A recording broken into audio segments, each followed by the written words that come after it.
pase junto con el número R3, Carlos Arturo Zacarías Toledo, y con el número R4 a Daniel Oliver.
Visa americana, ¿sí? Visa americana y pasaporte.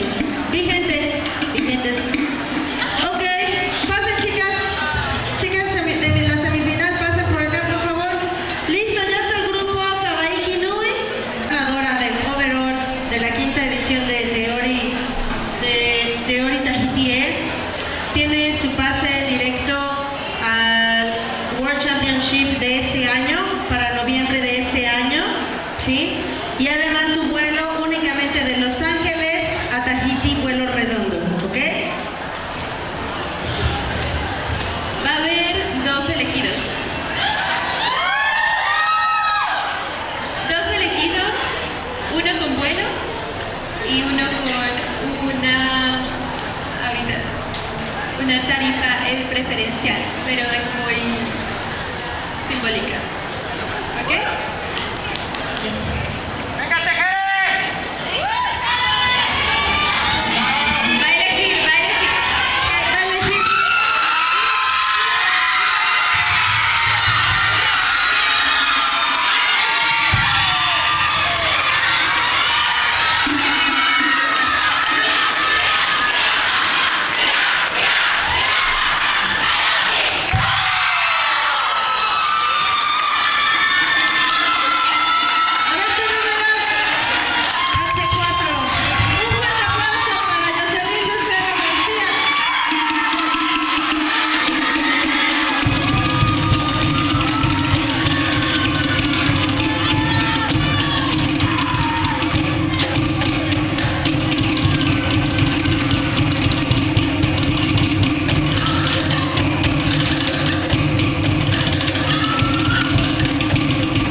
Y Carlos tiene la tarifa preferencial, con costo preferencial.